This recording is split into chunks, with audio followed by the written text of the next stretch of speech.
क्या भूलूं क्या याद करूं। जिन ओहदेदारों को मलहम लगाना चाहिए वो नमक की बोरी लेके जख्मों पे छिड़कते हैं। कोई नुक्कड़, कोई गली, कोई गांव नहीं है जहां हमने हिंदू, मुसलमान, सिख, ईसाई।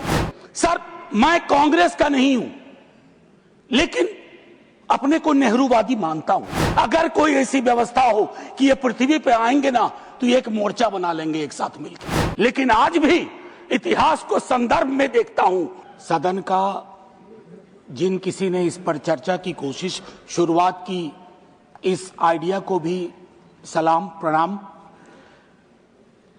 एक चीज शुरुआत में कहना चाहता हूं, हरिवंश राय बच्चन जी की आत्मकथा का एक खंड है पहला, जिसका शीर्षक है क्या भूलूं क्या याद करूं। तो मेरे लिए यह अवसर 150वीं वर्षगांठ या सालगिरह इस खूबसूरत गीत का एक अवसर भी है आकलन करने का। माननीय वाइस चेयरमैन साहब, ये बिला वजह नहीं है कि वर्षगांठ में एक शब्द है गांठ और सालगिरह में एक शब्द है गिरह। तो ये गिरह और गांठ को समझे बगैर 150वीं साल का उत्सव गान, उत्सव मैं समझता हूं आधा अधूरा होगा, बेईमानी होगी हम सब के बिहाफ पे। मैं क्रमशः कुछ बातें आपके समक्ष रखूंगा, कोशिश करूंगा कि मेरी बातों से किसी को कष्ट ना हो। इसलिए नहीं कि मेरे पास कष्ट पहुंचाने का कारण नहीं है, बल्कि इसलिए कि कष्ट पहुंचाने में ही इस देश की ऊर्जा जा रही है। जिन ओहदेदारों को मलहम लगाना चाहिए वो नमक की बोरी लेके जख्मों पे छिड़कते हैं। तो इस परिपाटी को बंद करने की चेष्टा होनी चाहिए। मुझे स्मरण है कि कई साथियों से जब बात होती है, सत्ता पक्ष के भी हैं, वो भी ऐसा ही विचार रखते हैं। गर्व की बात है कि क्योंकि ये गीत हमारी सांस्कृतिक और भावनात्मक एका पहचान का प्रतीक। बंगाल में लिखा गया लेकिन सरहद पार कर गया, सिर्फ इसलिए नहीं कि इसके बोल बहुत अच्छे थे। इस गीत के स्पिरिट को देखिए, इस गीत का स्पिरिट बंगाल से पंजाब पहुंचता है, जहां इसको जानने वाले लोग नहीं थे, इसके शब्दार्थ को, भावार्थ को समझ रहे थे। इसलिए मैं कह रहा हूं कि विविधताओं के बावजूद बहुलवादी संस्कृति इस देश का हिस्सा रही है। हम ऐसे ही पले बढ़े हैं। कोई नुक्कड़, कोई गली, कोई गांव नहीं है जहां हमने हिंदू, मुसलमान, सिख, ईसाई, नास्तिक ना देखे हों।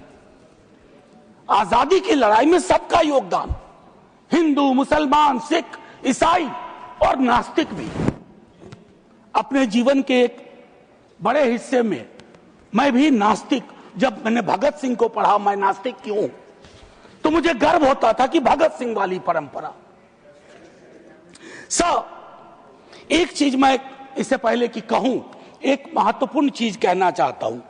मैं इस सदन में जितनी बार बोला हूं, नेहरू जी जरूर यहां चर्चा में आते हैं, जवाहरलाल नेहरू।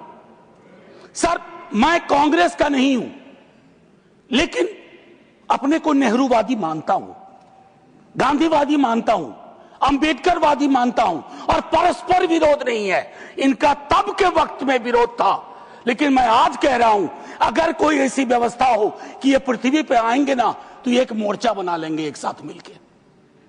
आज की हकीकत के संदर्भ में मैं क्यों कह रहा हूं, एक छोटी चिट्ठी, आजकल चिट्ठियां पढ़ी जा रही हैं सर, लेकिन चिट्ठियां पढ़ने में लोग थोड़ी बेईमानी कर रहे हैं। सेमीकोलन के बाद का हिस्सा पढ़ते हैं, पूरा पत्र नहीं पढ़ते हैं। अमृता शेरगिल जी जवाहरलाल नेहरू जी को लिख रही हैं, यह है नवंबर 6, 1937। सर गौर कीजिएगा, बहुत प्यारी खूबसूरत चिट्ठी है। यह चिट्ठी कहती है, उनकी किताब मिली थी आत्मकथा। यह चिट्ठी कहती है, my dear Jawahar, as a rule I dislike biographies and autobiographies. They ring false, pomposity, or exhibitionism. But I think I like yours. You are able to discard your hello. You are capable of saying, when I saw the sea for the first time, when others would say, when the sea saw me for the first time. Sir आजकल ऐसे लोग बहुत तरक्की कर रहे हैं जो ये कहते हैं कि समंदर ने आज मुझको पहली बार देखा, ये नहीं कि मैंने समंदर को पहली बार देखा। ये एक महत्वपूर्ण चीज है। सर ध्रुवीकरण आज के हमारे जीवन का हिस्सा बन गया। क्या बंकिम बाबू ने यह कल्पना की थी, उस महाकवि ने यह कल्पना की थी कि देश इतने टुकड़ों में बंट जाएगा? पार्टीशन से ज्यादा। अभी मैंने देखा चंद महीनों पहले इस देश में आई लव महाकाल और आई लव मोहम्मद में जिहाद करवा दिया गया, झगड़ा करवा दिया गया।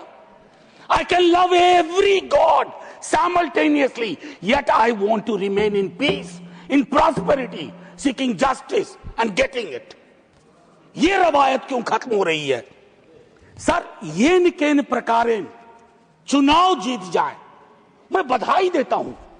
चुनाव जीतना एक कला है, हो सकता है ये इस कला में आप निष्णात हो, लेकिन सर मैंने कहा तो मैं चोट नहीं पहुंचाऊंगा, लेकिन चुनाव जीत जाए और देश हार जाए, देश टुकड़ों में बंट जाए, गलियों गलियों में नफरत की फसल हो, ये कौन सा वंदे मातरम है?